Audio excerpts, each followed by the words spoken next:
Assalamualaikum students, how are you all? I hope you all are fine and safe at your home.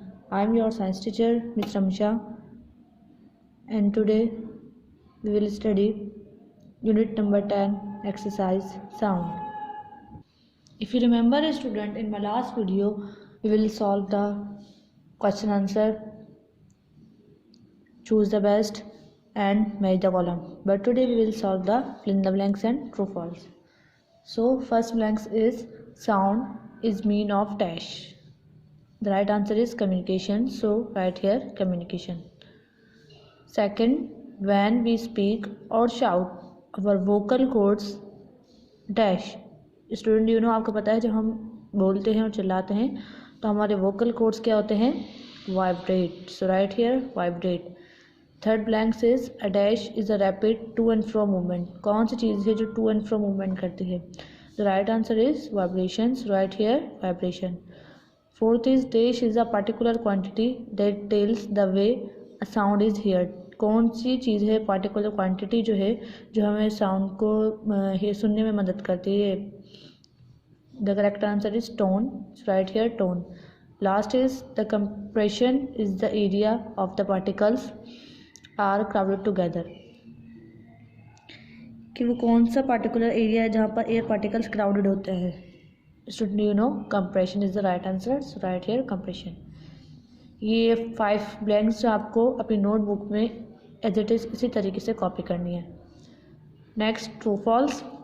First true false is sound travels in the form of waves.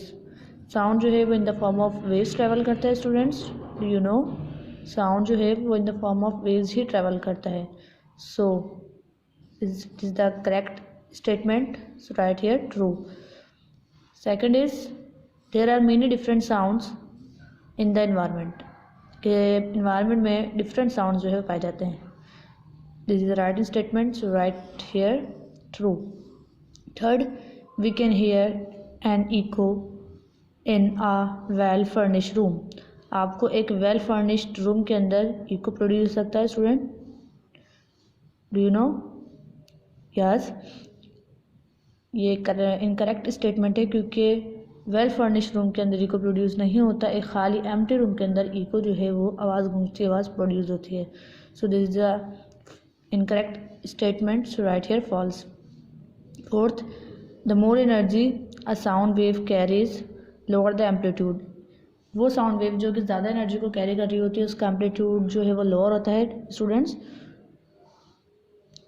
No, वो energy की waves जो कि sound को energy को carry कर रही होती है उसका एम्पलीट्यूड हाई होता है, लोअर नहीं होता. This is the incorrect statement. So right here false. Last, irregularly repeating sound waves create noise. Irregularly repeating sound waves होती हैं वो शोर मतलब नॉइस क्रिएट करती हैं. This is the correct statement. So right here true. Students ये आपको fill in the blanks और ट्रू फॉल्स इसी तरीके से अपनी कॉपी के अंदर राइट करनी है. एंड देन स्टूडेंट इसके बाद आपको डायग्राम ड्रॉ करनी है. डायग्राम का सवाल है draw a diagram of sound waves and level the areas of reflection and compression. आपको डायग्राम ड्रॉ करनी है एक साउंड वेव की. उसमें एरियाज़ को आपको लेवल भी करना है, कंप्रेशन और रिफ्लेक्शन.